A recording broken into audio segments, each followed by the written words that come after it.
नमस्कार, super India news TV में आपका स्वागत है। मैं हूं राजेश आर्य। आइए देखते हैं आज का विशेष समाचार। औरंगजेब से त्रस्त आईएनडीआईए विपक्षी गठबंधन जब तक छंद सेकुलरिज्म से चिपका रहेगा, तब तक अबू आजमी जैसे नेता उसके समक्ष संकट खड़ा करते रहेंगे।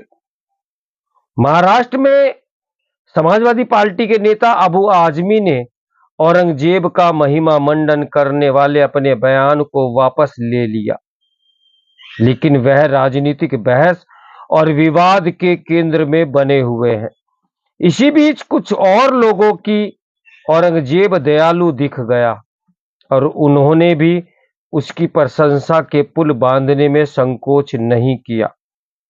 इसमें कोई संदेह नहीं हो सकता है कि औरंगजेब एक कट्टर और क्रूर शासक था।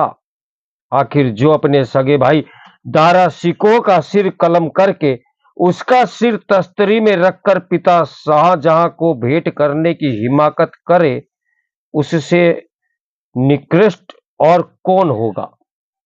उसकी करतूतों का कच्चा छींटा खुद उसके दरबारी लेखक शकी मुस्तैद खान ने मयासिर ए आलमगीरी में लिखा है।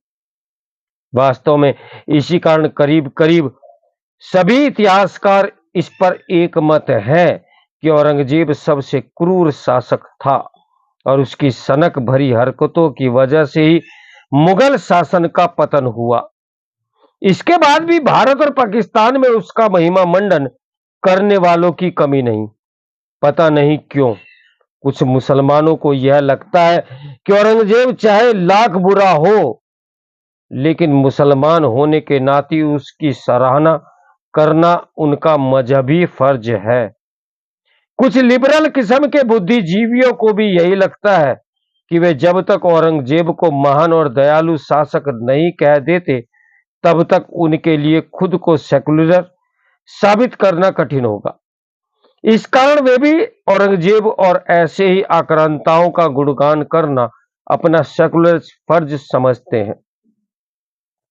यह तो गनीमत रही कि अबू आजमी औरंगजेब का महिमा मंडन करने से पीछे हट गए, अन्यथा वह विपक्षी दलों के मोर्चे आईएनडीआई के समक्ष बड़ा संकट खड़ा करने वाले थे।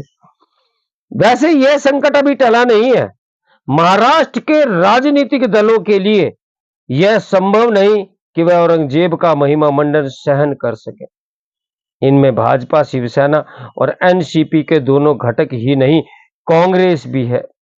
इसकी अनदेखी नहीं की जा सकती कि जब सपा प्रमुख अखिलेश औरंगजेब की सराहना पर अबू आजमी के महाराष्ट्र विधानसभा के निलंबन पर अपनी आपत्ति दर्ज कराते हुए कहा कि उन्हें निलंबित कर सच की जुबान पर लगाम नहीं लगाई जा सकती, तो उद्धव ठाकरे ने उन्हें नसीहत देने में देर नहीं की।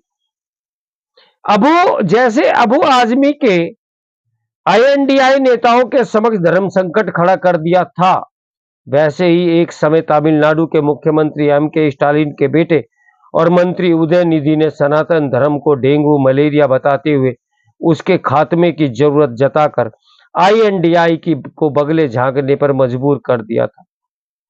उनसे उदयनिधि की बेहुदा टिप्पणी ने तो निगलते बन रही थी और न ही उगलते।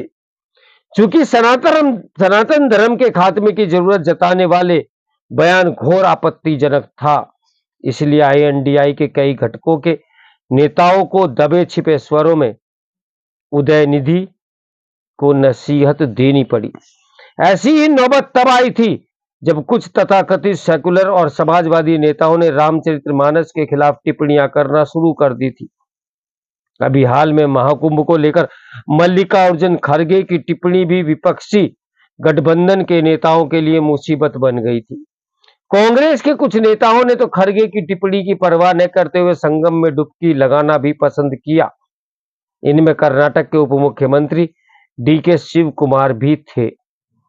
भारत में सेकुलरिज्म की जैसी विकृत अवधारणा अपना ली गई है, उसके चलते खुद को सेकुलर कहने वाले लोगों की ओर से औरंगजेब सरीखे आक्रांताओं का महिमा मंडन करना सनातन धर्म और उसकी परंपराओं का दरियानूसी बताना आवश्यक हो जाता है। इसी कारण कथित सेकुलर दलों की ओर से अयोध्या में राम मंदिर के निर्माण का विरोध होता रहा। इस विरोध का नतीजा यह हुआ कि सेकुलरिज्म की पोल खुल गई और यह प्रमाणित हो गया कि वह छंद सेकुलरिज्म है। यदि आज कोई नेता यह नहीं कहता कि वह सेकुलरिज्म की रक्षा के प्रति समर्पित है, तो वह इसी कारण कि वह एक है शब्द बन गया है। इसी छंद सेकुलरिज्म के चलते 3 तलाक जैसी कुरीतियां को प्रतिबंधित करने की पहल का भी विरोध किया गया। यह किसी से छिपा नहीं कि INDI के समक्ष कई तरह के राजनीतिक संकट है और दिल्ली विधानसभा चुनावों के समय यह तब अच्छी तरह से उजागर भी हुआ था जब सपा और तृणमूल कांग्रेस आपके समर्थन में उतर आई थी। इससे यदि कुछ स्पष्ट हुआ था तो यही कि INDI के घटकों की दिल्ली ख्वाहिश यही है कि गठबंधन की एकजुटता के नाम पर कांग्रेस उन राज्यों में भी कमजोर बनी रहे जो कभी उसके मजबूत गढ़ थे। कांग्रेस अपने उन गढ़ों में फिर से अपनी जड़ें जमाना चाहती है। ये उसके सहयोगी दलों को पसंद नहीं। कुल मिलाकर INDI के घटकों में आपसी विश्वास की कमी के चलते तो खटपट होती ही रहेगी। जब जब कोई उदयनिधि सनातन धर्म को कोसेगा या फिर कोई अबू आजमी औरंगजेब का गुणगान करेगा तो भी उसका संकट बढ़ेगा, क्योंकि उसके नेता छंद सेकुलरिज्म को छोड़ने को तैयार नहीं। तो मेरे साथ बने रहें सुपर इंडिया न्यूज टीवी की ब्रेकिंग न्यूज के लिए। नमस्कार, मैं हूं राजेश आर्या।